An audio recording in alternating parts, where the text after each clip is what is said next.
Os olhos se abrem, mas o corpo se recusa a obedecer. Um peso insuportável esmaga as costelas, o ar torna-se escasso e a garganta é incapaz de articular o menor som de socorro. Um frio absoluto toma conta do quarto, acompanhado da certeza instintiva de que existe uma presença hostil observando na penumbra. Este pavor visceral que congela o sangue atravessa milênios. Sociedades isoladas por oceanos e séculos descreveram a mesma experiência, de acordar imobilizado diante do desconhecido. É uma constante da experiência humana. Na demonologia medieval europeia, a angústia de ser atacado durante a vulnerabilidade do sono ganhou contornos precisos e identidades específicas. O medo sem forma foi batizado. Surgiam as figuras dos íncubos e dos súcubos. A própria nomenclatura revelava a tática de predação.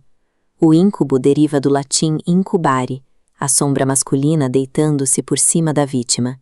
Já o súcubo vem de sucubare, a forma feminina que ataca por baixo, drenando a vitalidade na noite. Confinada pela escuridão de seus próprios quartos, a humanidade precisava de um rosto para culpar pela asfixia.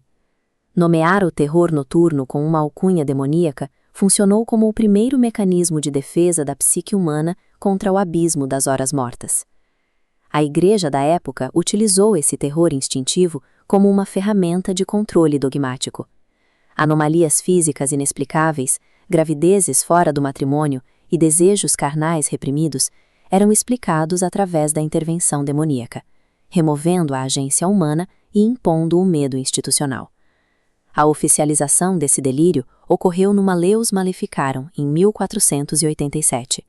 O manual mapeou como entidades noturnas supostamente corrompiam a carne. Estas páginas operaram como instrumento jurídico validando o extermínio, transformando superstição em lei que autorizava a perseguição ao oculto.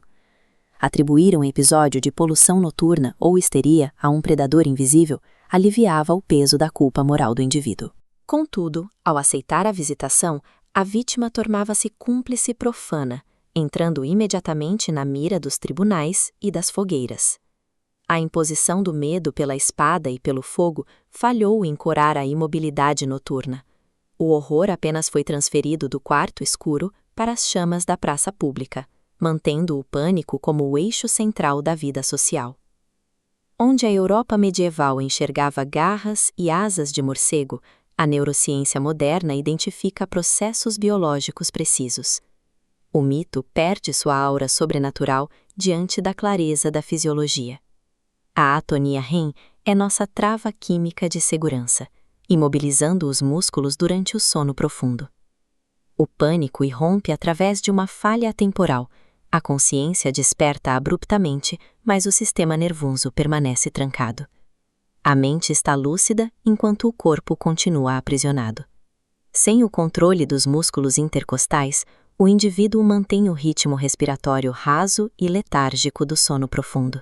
Para uma mente agora desperta, essa limitação de oxigênio é interpretada como sufocamento mecânico e asfixia iminente. Ao tentar justificar a própria imobilidade e a falta de ar, o cérebro fabrica alucinações hipnagógicas. Ele projeta uma ameaça física externa, sentada sobre o peito, para materializar a causa da asfixia no ambiente real. Os relatos de opressão violenta e peso no peito são traduções biológicas de uma mente em crise. O córtex projeta o medo instintivo da morte e fragmentos de desejos reprimidos para dar forma à sensação física de paralisia.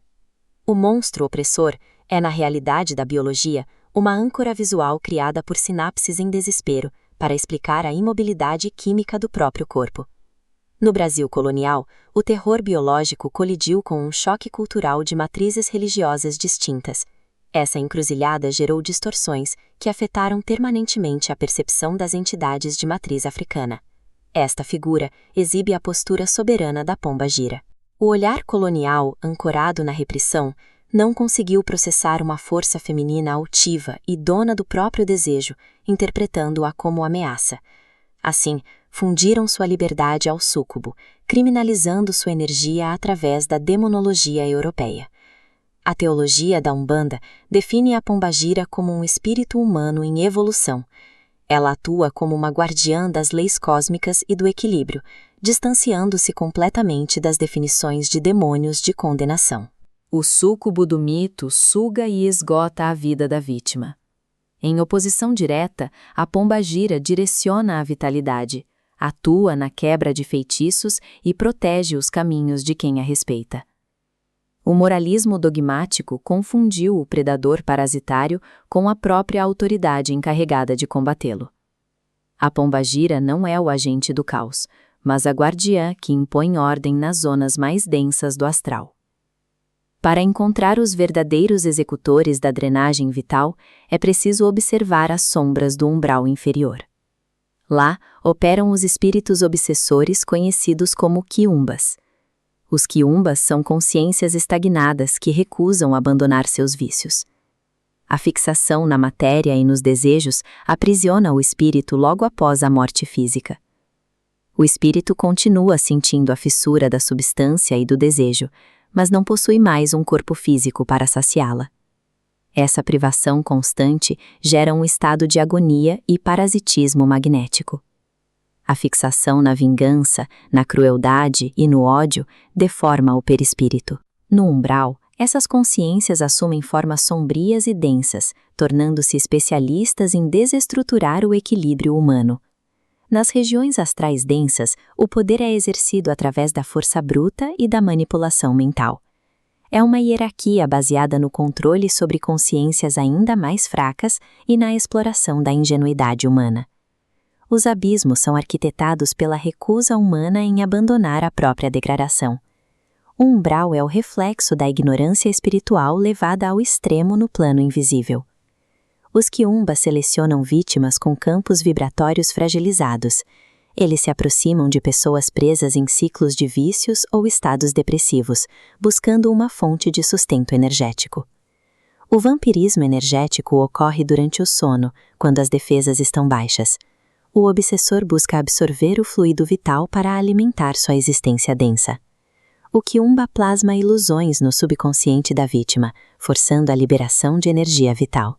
Esse processo de predação utiliza as vulnerabilidades mentais do indivíduo para garantir a extração do combustível magnético. Esta atividade espiritual coincide com as descrições inquisitoriais sobre ataques noturnos. A perda de vitalidade e a sensação de invasão são as consequências físicas desse acoplamento obsessivo. A Idade Média identificou corretamente o fenômeno da perda de vitalidade na calada da noite. O erro histórico residiu na identificação dos atores, confundindo o predador oportunista com as forças de guarda. Contra o caos dos quiumbas, impõe-se a autoridade estrutural dos guardiões.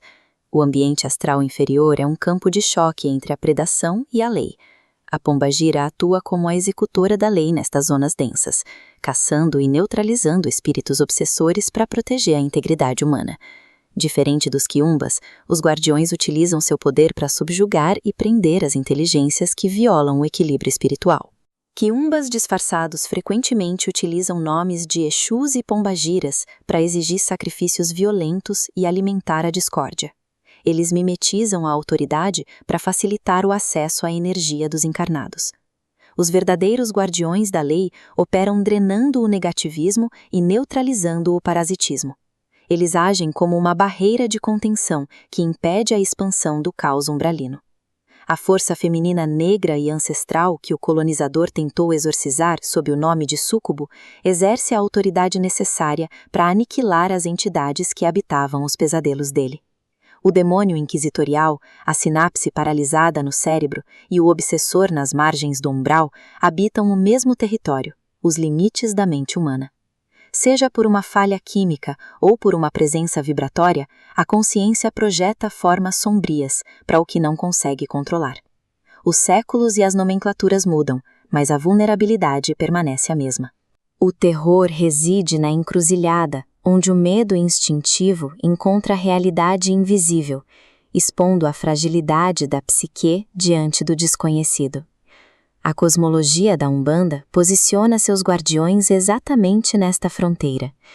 É uma estrutura de proteção que reconhece a existência do predador e impõe a autoridade necessária para manter o equilíbrio entre os mundos. O abismo é paciente e não perdoa a fraqueza. Os devoradores aguardam que você feche os olhos. Ela aguarda na encruzilhada.